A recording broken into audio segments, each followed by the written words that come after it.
की प्यारी साध संगत जी, राधा स्वामी जी, बाबा जी पर की गई फूलों की वर्षा और सुनाई बहुत ही प्यारी साखी, जिसको सुनकर आप हो जाएंगे भावुक। तो आज की वीडियो में आपको जी पर हुई फूलों की वर्षा। 17 फरवरी को सुबह डेरे में बाबा जी और हुजूर जी ने जत्था दर्शन दिया और उसके बाद बाबा जी और हुजूर जी डेरे से हेलीकॉप्टर के जरिए रवाना हो गए और कुछ ही मिनट में चंडीगढ़ पहुंच गए। बाबा जी को कल 17 फरवरी को आम आदमी पार्टी के एक नेता अमन अरोड़ा जी ने अपने घर चंडीगढ़ में किसी खास कार्यक्रम पर इनवाइट किया था। जब बाबा जी उनके निवास स्थान पर पहुंचे तो वहाँ इतनी ज़्यादा इकट्ठा हो गई कि काबू करना मुश्किल हो गया था, यानी कि भीड़ बहुत ज़्यादा इकट्ठा हो गई थी। और बाबा जी जब उनके घर में प्रवेश कर रहे थे तो बाबा जी और हुजूर जी के ऊपर फूलों की बारिश की गई। लाल गुलाब के फूल बाबा जी और हुजूर जी पर जब बरसाए गए तो ऐसा दृश्य बन गया जैसे आसमान से दो फरिश्ते ज़मीन पे उतर रहे हों। बड़ा ही मनमोहक रूप था वो नज़ारा। और बाबा जी कल बहुत खुश दिखाई दे रहे थे। उनके घर के अंदर जाने के बाद बाबा जी और हुजूर जी ने ज्योति प्रज्वलित की, जिसकी तस्वीरें बुक पेज पर देख सकते होंगे।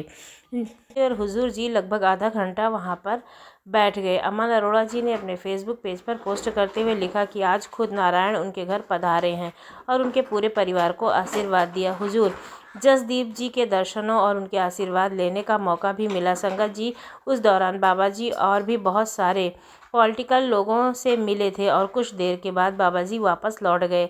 कल तो फूलों के भी भाग खुल गए थे। फूलों को रब पर बरसने का जो मौका मिला था। साथ संगत जी 16 फरवरी को बाबा जी ने 5वीं पातशाही अध निरंजन प्रभ निरांकार वाणी पर सत्संग फरमाया और सत्संग के दौरान बाबा जी का गला ठीक नहीं था।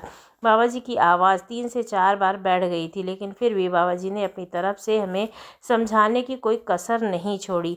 बाबा जी बोले, ये घर की वाणी है और 5वीं पातशाही हमें समझाने की कोशिश कर रही है कि हमें किसकी भक्ति करनी है और कौन से साधन को अपनाना है। इस संसार में जितने भी देश धर्म जाति संप्रदाय हैं, सभी ने किसी न किसी को अपना इष्ट बनाया हुआ है। सब अपने अपने तरीके से मालिक की भक्ति कर रहे हैं। बाबा जी बोले, हमें भक्ति उसकी करनी है जो आज युग में चल रहा है, लेकिन आज इंसान आसान तरीके को अपनाता है। जो सामने होता है उसी के माथे टेकने लगता है। आज इंसान का दायरा बहुत छोटा हो गया है। असल की पहचान करने के लिए हमें अपने दायरे को बड़ा करना पड़ेगा। बाबा जी बोले, अगर किसी 1-2 साल के बच्चे को लफ्ज़ों में कुछ समझाने की कोशिश की जाए, बच्चा नहीं समझ पाएगा क्योंकि बच्चे का दायरा छोटा है। लेकिन जब बच्चा बड़ा हो जाएगा तो उसके सोचने और समझने का दायरा भी बड़ा हो जाएगा और तब बच्चा लफ्ज़ों की बात को समझने लगेगा। बाबा जी बोले, निरंजन किसको कहते हैं? निरंजन मतलब जो मोह माया के दायरे से परे हो, और अंजन का मतलब होता है माया आए जाए सो माया। इसे अपना इष्ट सब उसको बनाना है जो माया के दायरे से परे है। बाबा जी बोले, रूहानियत किसी खास मज़हब या फिर जाति की जायदाद नहीं होती है। जो ही सही तरीके से मालिक की भक्ति करेगा वही रूहानी खजाने का हकदार होगा। इंसान जब से आया है तब से बांट रहा है। छोटा था तो खिलौने बांटता था, बड़ा हुआ तो ज़मीन जायदाद बांटी और फिर देश बांट लिया, खुद को धर्मों में बांट लिया और जो चीज़ बांट नहीं सकते थे उस मालिक को भी बांट कर बैठ गए हैं। क्या कभी किसी धर्म या मज़हब ने कहा है मालिक दो हैं? सबके तरीके अलग ज़रूर हैं, लेकिन भक्ति सभी उस मालिक की ही करते हैं। पलटू एको एक दूजा ना है कोई संत। संत महापुरुषों ने मालिक को याद करने के लिए अलग अलग नाम दिए हैं, जिससे कि लफ्ज़ों के सहारे से मालिक को याद किया जा सके। जैसे एक माँ अपने बच्चे को अलग अलग नामों से पुकारती है, लेकिन अलग अलग लफ्ज़ों का सहारा लेने से माँ और बच्चे का रिश्ता तो नहीं बदल जाता है। माँ को बच्चे के नामों से नहीं बल्कि बच्चे की हस्ती से प्रेम होता है। बाबा जी बोले, 10वीं पातशाही में मालिक ने अलग अलग नाम लिखने शुरू कर दिए। 1200-1300 नाम लिखने के बाद अंत में मालिक को अनामी कहकर बयान किया गया। बलिहारी जाऊं तेरे नाम है। आगे बाबा जी ने समझाया कि सृष्टि को बनाने वाला तो एक ही है और हमें उस एक ही की भक्ति भी करनी है। खुद को शब्द के साथ जोड़ना, नाम के साथ जोड़ना। शब्द एक वो ताकत है जिसके ज़रिए मालिक ने सृष्टि की रचना की है। जिस दिन मालिक ने शब्द को वापस बुला लिया उस दिन यहाँ तबाही मच जाएगी, प्रलय आ जाएगा। बाबा जी बोले, बाइबल में भी तो लिखा है, सबसे पहले शब्द था, शब्द मालिक के पास था और शब्द ही मालिक है। शब्द के बिना यहाँ किसी की हस्ती कायम नहीं रह सकती है। बाबा जी बोले, मालिक ने हर एक जीव को तत्वों से बनाया है, निचली योनियों को भी तत्वों से ही बनाया गया है। और देखें तो एक तत्व से, किसी को 2 तत्व से, और किसी को 3 से, किसी को 4 से, और किसी को 5 तत्व से बनाया गया है। इंसान को पहले ही मालिक ने सब दे दिया है। अब हमारा काम है मालिक की बख्शिश की कदर करें और खुद को शब्द के साथ जोड़कर यहाँ से पार हो जाएं। बाबा जी बोले, आज इंसान 12मुखी हुआ पड़ा है। महापुरुषों ने हमें समझाने के लिए 12मुखी साधनों का सहारा लिया था, लेकिन किसी ने भी ये नहीं कहा कि मालिक इन 12मुखी साधनों में मिलेगा। आज हम धार्मिक स्थानों पर जाकर नाक रगड़ने लगते हैं, माथे टेकने लगते हैं। क्या ऐसा करने से कभी किसी को मालिक मिल सकता है? बाबा जी ने बुल्ले शाह का उदाहरण देते हुए फरमाया कि लखवार जे करे इबादत, करे न करे माने नामाजी, जे घर प्यार ना हौसी पले, रब ना हौसी राजी। बाबा जी बोले कि कितने भी माथे टेक लो, नाक रगड़ लो, जब तक खुद को शब्द के साथ नहीं जोड़ोगे तब तक मालिक की खुशी हासिल नहीं होगी। आज हम कह देते हैं कि बड़े अच्छे दर्शन हो गए। जो बाहरी आंखों से हम देख रहे हैं उन्हें दर्शन नहीं, सिर्फ देखना कहते हैं। दर्शन तो वो अवस्था है जहाँ हम अपनी सुध बुध को टकटकी लगाकर बस देखते ही चले जाते हैं। गुरु के पीछे दौड़कर हम कह देते हैं हमने गुरु के दर्शन कर लिए, अब और कुछ करने की ज़रूरत नहीं है। बाबा जी बोले, गुरु कौन है? क्या गुरु कोई शरीर है? बाबा जी बोले, गुरु शरीर नहीं, गुरु शब्द है और हमारी सूरत चेला। गुरु शब्द गुरु, सूरत धुन चेला। शरीर में ना तो गुरु बनने की ताकत है और ना शरीर चेला बन सकता है, लेकिन शुरुआत शरीर से ही होती है। आज हम शरीरों के दायरे में हैं और शरीर को शरीर ही समझ सकते हैं। जब हम अपने ध्यान को एक कथा करके आँखों के पीछे ले जाते हैं तो हमारी सूरत उस शब्द यानी कि असल गुरु की पहचान कर पाती है। बाहरी माथे टेक कर शरीर के पीछे लगकर हम सब अपने मन को झूठी तसल्ली देने में लगे हुए हैं। खुद की सूरत को शब्द के साथ नहीं जोड़ा तो इस जेल खाने से कभी आज़ाद नहीं हो पाएंगे। आज हम कह देते हैं फलाने सरोवर में नहा लेंगे तो कर्म खत्म हो जाएंगे। सरोवर में नहाने से हमारे शरीर की मैल तो धुल जाएगी, लेकिन मन का मैल धुलेगा कहाँ से? आज हमारा मन अपनी असल अवस्था को ही भूल गया है। ए मन तू ज्योत स्वरूप अपना मोल पहचान। मन पर जन्मों के कर्मों की मैल को लिए हम घूम रहे हैं और सोच लेते हैं कि नदी में नहाने से जन्मों के मैल धुल जाएंगे। जन्म जन्म की इस मन को मैल लगी, काला हो या स्याह। बाबा जी ने बर्तन का उदाहरण देते हुए फरमाया, हुजूर कहा करते थे, अगर बारिश का पानी इकट्ठा करना है तो हमें अपना बर्तन साफ़ ही रखना पड़ेगा और सीधा ही रखना पड़ेगा। अगर बर्तन गंदा हुआ तो पानी भी गंदा हो जाएगा। अगर हमारा मन भी एक बर्तन है और इस बर्तन को साफ़ करने के लिए हमें हर रोज़ भजन सिमरन करना पड़ेगा। जैसे जैसे हमारी सूरत तरक्की करेगी, हमारा मन चढ़ी जन्मों की मैल की परतें धुलता ही जाएगा और एक हमारी चमक वापस आ जाएगी। बाबा जी ने लालची ला का उदाहरण देकर समझाया कि जब कपड़े पर दाग लग जाता है तो हम उसको धोबी के पास ले जाते हैं। धोबी उसको बहुत रगड़ता है लेकिन दाग नहीं जाता, तो हम कपड़े को लेकर ललारी में जाते हैं। फिर ललारी कपड़े का, ललारी मतलब लॉन्ड्री पर गुड़ा रंग चढ़ा देता है और दाग धब्बा ख़त्म हो जाता है। जब तक मालिक के प्रेम का गुना रंग अपने मन पर नहीं चढ़ाएंगे तब तक मन आपकी असल अवस्था में वापस नहीं आएगा। बाबा जी बोले, गुड़े रंग बीच रंग देव जी मौलिए ने सदिया रूह। आगे बाबा जी ने इंसानी जन्म पर बड़े बड़े अच्छे से समझाया। बाबा जी बोले, इंसान को मांगने की आवश्यकता नहीं है, लेकिन उसकी आदत पड़ गई है। कोई माथे टेक कर कुछ मांग रहा है तो कोई नाक रगड़ कर। मालिक ने हमें इंसान बना दिया है, पहले ही सब कुछ दे दिया है, उसकी तो हम कदर नहीं करते, उल्टा भिखारी बने पड़े हैं। क्या मालिक ने हमें मंगता बनाकर यहाँ भेजा था? इंसानी जामा मालिक की क्रिएशन का सबसे उत्तम जामा है। यही एक दरवाज़ा है जहाँ से हम इस जेल खाने से आज़ाद हो सकते हैं। अगर हम इसकी कदर करेंगे तो ही मालिक हमारे साथ होगा। तो बहुत पछताना पड़ेगा। मालिक को ढूंढने के लिए आज इंसान भटक रहा है। कोई तीर्थ जा रहा है तो कोई जंगलों पहाड़ों में जा रहा है। मालिक तो शब्द के रूप में हमारे अंदर विराजित है। जब भी हम कोई बुरा काम करते हैं तो हमारा मन हमें गवाही देता है कि हम गलत ना करें, लेकिन हम अपने मन की सुनते ही कहाँ हैं। बस जो इच्छा होती है, जो हमारा दिमाग कहता है, वही हम करते जाते हैं। के अंधेरे के कारण हमें उसकी पहचान नहीं। बाबा जी बोले, एको संगत एको ग्रह वध से, मिल बात न कदरे भाई। आत्मा की अंदर है, परमात्मा के अंदर है, लेकिन हम उसकी पहचान नहीं कर पाते। सब किसी घर के बाहर नहीं, बाहर ढूंढे सो परम बुलाई। बाबा जी ने आगे मंदिर के बारे में फरमाया। मंदिर किसको कहते हैं? क्या जो इमारत इंसान ने बनाई है उसको मंदिर कहते हैं? मंदिर का मतलब होता है मन के अंदर। पुराने समय में जब परिवार बहुत बड़ा हुआ करता था तो एक कमरे को मालिक की भजन बंदगी के लिए बनाया जाता था, जिसे हम मंदिर कहते थे। लेकिन बाद में इंसान ने उस कमरे में जाकर माथे टेकने को ही असल भक्ति समझ लिया। माथे टेकने या नाक रगड़ने से ना कभी किसी को मालिक मिला है और ना ही कभी मिलेगा। मालिक को पाने का सिर्फ एक ही ज़रिया है, भजन सिमरन करना, उसके अंदर उस मालिक की पहचान करना। बाइबल में लिखा है, we are the temple of God.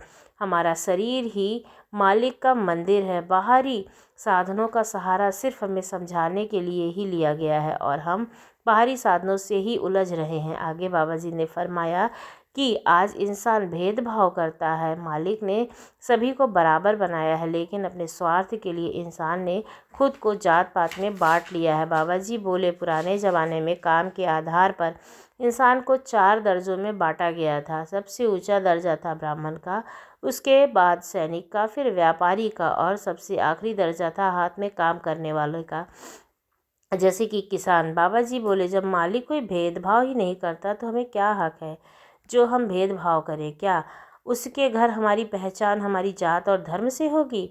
क्या ऊंचे दर्जे वाले इंसान को मालिक बख्श देगा? बाबा जी बोले कि वहाँ न जात होगी और ना कोई दर्जा। अमला ऊते होन दे नबेड़े खड़िया रेन गिया जाता। बाबा जी बोले, सत्संग में हम सिर हिलाकर चले जाते हैं और बाहर जाते ही हम भेदभाव करने लगते हैं। बच्चों की शादी में सबसे पहला सवाल यही होता है कि हमारी जात क्या है। अगर बाहर जाकर यही सब करना है तो फिर क्या फ़ायदा है सत्संगों का, इंसान की इंसानियत का?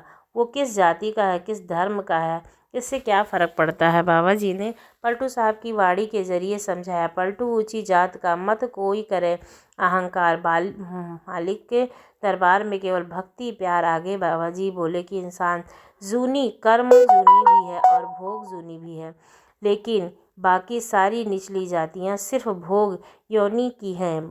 मालिक ने हमें तो मौका ही नहीं इसलिए दिया कि हम इस योनि में मालिक की भक्ति करें और अपने पुराने कर्मों का निपटारा करवा कर यहाँ से जाएं। ये एक ऐसी योनि है जिसको पाने के लिए देवी देवता भी तरसते हैं। इस देही को तरसे देव। आगे बाबा जी ने फरमाया कि कभी हम पूछते हैं, मालिक ने इस सृष्टि को क्या बनाया है, हमें यहाँ किस लिए भेजा है? बाबा जी बोले, क्या आज हम उस अवस्था में हैं जो हम मालिक की करनी की पहचान कर सकें? पहले हमें खुद को उस लायक बनाना है, खुद की अवस्था को उस लायक बनाना है, तभी हम मालिक तक पहुंच सकते हैं। और साथ में उन्होंने एक साखी भी सुनाई। चलिए साखी को सुनते हैं।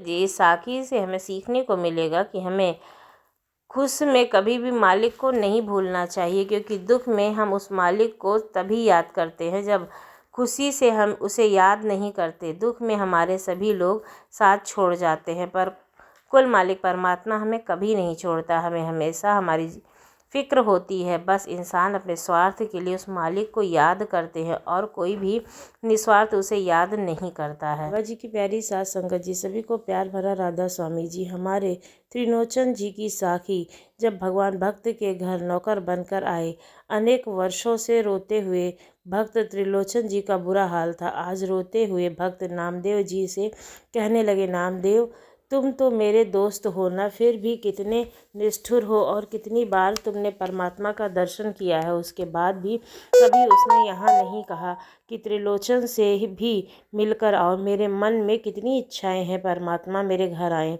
मैं उनकी सेवा करूं। क्या मेरी पुकार को परमात्मा नहीं सुनता है? तब भक्त नामदेव हंसते हुए कहने लगे, अरे भक्तराज, ऐसा क्यों बोलते हो? मैं तो सिर्फ नाम की कमाई करता हूँ, तुम तो सेवा की कमाई करते हो। तुम्हारे पास जितना धन है तुम संतों की सेवा में लगा देते हो। संतों को प्रसन्नता से ऊपर परमात्मा भी प्रसन्न भी नहीं है तुम्हारे ऊपर। तो संतों महापुरुषों का आशीर्वाद है, तुम योग्य हो, तभी तो गुरुदेव की ज्ञान देव महाराज जी तुम्हें अपना शिष्य बनाए हुए हैं, और मेरे गुरु भाई हो, मुझे ऐसी उलाहना क्यों देते हो? भक्त त्रिलोचन जी रोते हुए कहने लगे, मैं कितने वर्षों से भगवान का इंतज़ार कर रहा हूँ, एक बार भी भगवान को ऐसा नहीं लगा कि वह मेरे घर भी दर्शन करने जाएं।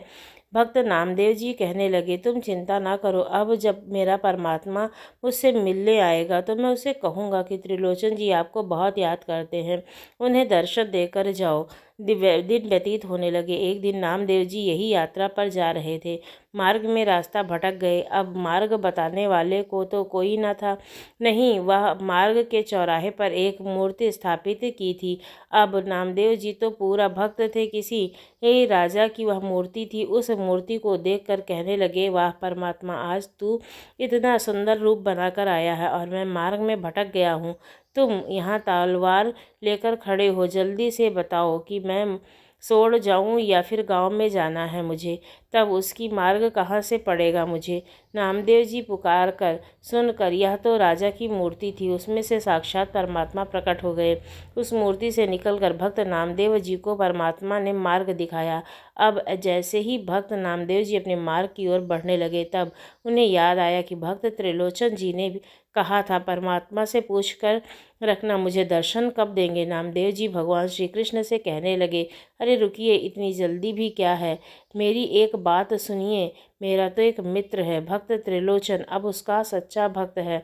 वह पूछ रहा था, कभी उसका भी भला करोगे आप, उसको भी दर्शन दोगे? श्री कृष्ण ने हंसते हुए कहा, मैं उसके पास अवश्य जाऊंगा, बस उससे कहना मुझे पहचान ले। ऐसा कहकर भगवान अंतर ध्यान हो गए। नामदेव जी गांव की यात्रा कर अपने गांव में पुनः लौट आए और भक्त त्रिलोचन जी के घर आकर कहने लगे, तुम्हें एक अच्छी खबर देने आया हूँ। आज मेरी परमात्मा से मुलाकात हुई थी, उन्होंने कहा है कि वह जल्दी ही तुम्हारे घर आएंगे, पर तुम पहचान लेना।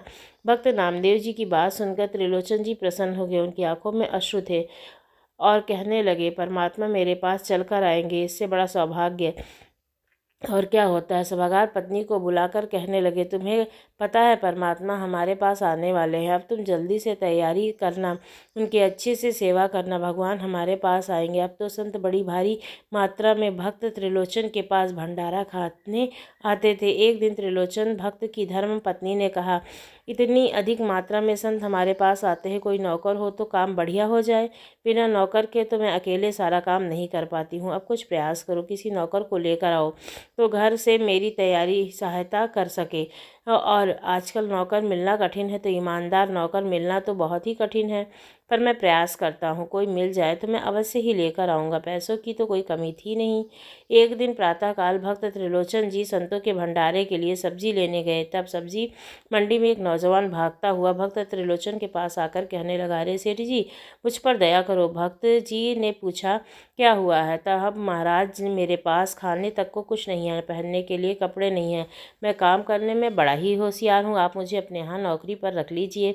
भक्त त्रिलोचन जी पूछने लगे, तुम्हें धन में क्या चाहिए? तब वह नौजवान कहने लगा, मुझे धन की आवश्यकता नहीं, बस 2 समय का पेट भर का भोजन खिला देना, और मेरी एक शर्त है, मेरे बारे में किसी से भी कोई बुराई मत करना। बस जिस दिन आपने मेरी बुराई कर दी, मैं आपके घर को छोड़कर चला जाऊंगा। भक्त जी ने पूछा, यह कैसी शर्त है? कोई कहा, मेरी यही शर्त है, इसलिए मुझे नौकरी पर रखता ही नहीं है। अगर आप रखना चाहते हो तो आपके पास आ जाऊं।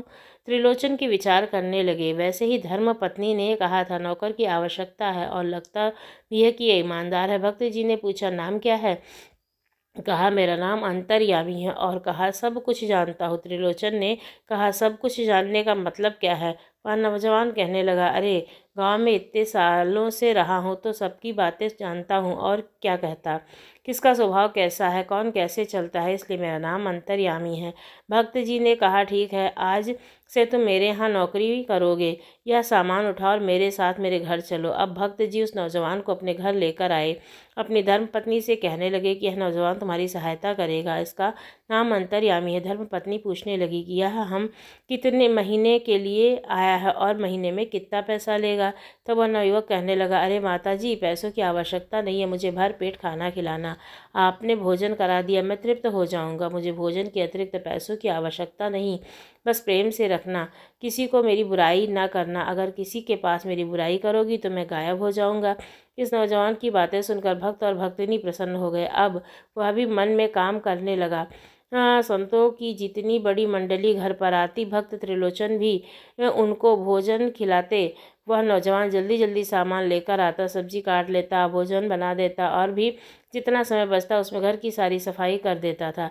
भक्त जी और धर्म पत्नी दोनों इस नौजवान से काफ़ी प्रसन्न थे, पर नौजवान में कुछ कमी थी।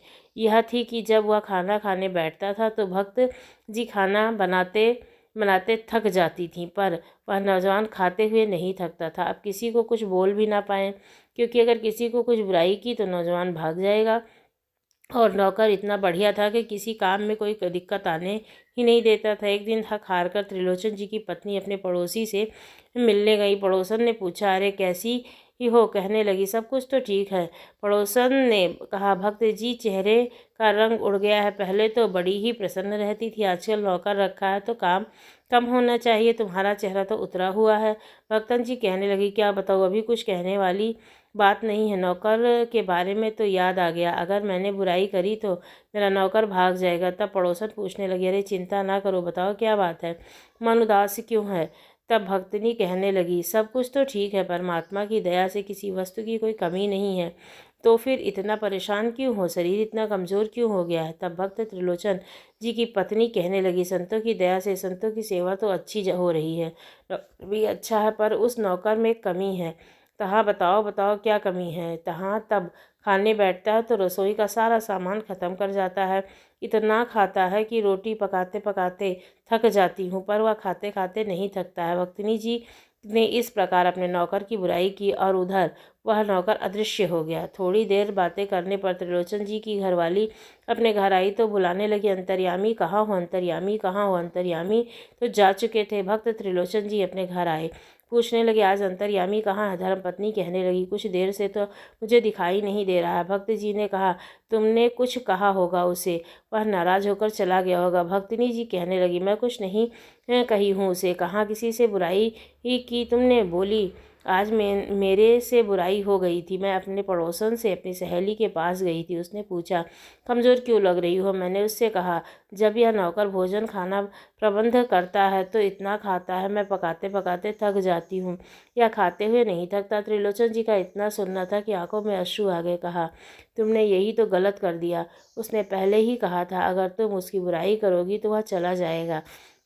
इस प्रकार भक्त जी का और भक्तिनी का झगड़ा चल ही रहा था। तभी नामदेव जी बाहर से गुजरे। नामदेव जी पूछने लगे, त्रिलोचन जी ठीक तो है?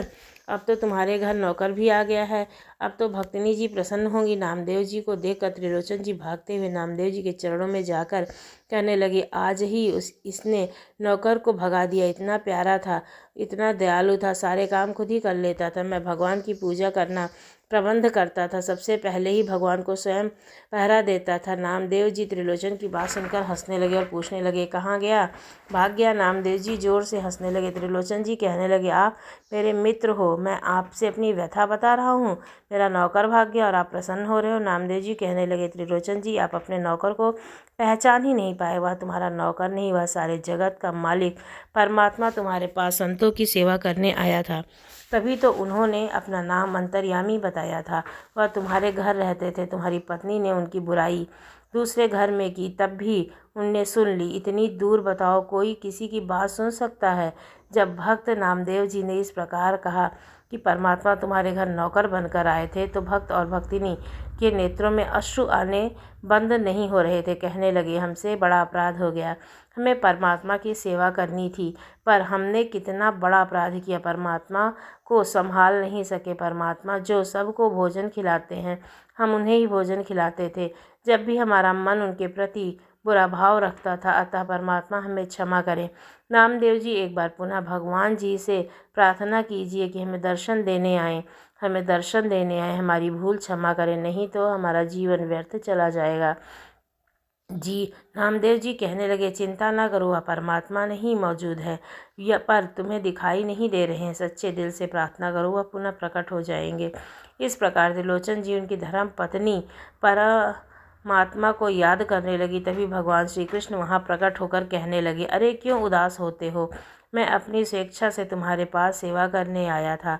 तुमने तो संतों की सेवा की थी, उस पर प्रसन्न होकर मैं तुम्हारे पास चल कर आया था। त्रिलोचन जी कहने लगे, अब हमसे दूर न जाइए, हमारे पास रहिए। भगवान ने कहा, तुम किसी प्रकार का विचार ना करो, जब तक यह शरीर है तुम संतों की सेवा करो, भक्तों की सेवा करो, संतों की सेवा करो। जब यह शरीर शांत हो जाएगा तो तुम मेरे लोक में परमात्मा अपने भक्त के लिए नौकर बनकर आए थे। झाड़ू पोछा किया था, सफाई की थी, लकड़ी तोड़कर लाए थे, सब्जी काटी थी, भक्तों का सामान उठाया था, संतों की सेवा की थी। परमात्मा राजी हो जाता। अपने प्रेम के निश्चल मन से आप उनकी सेवा करो।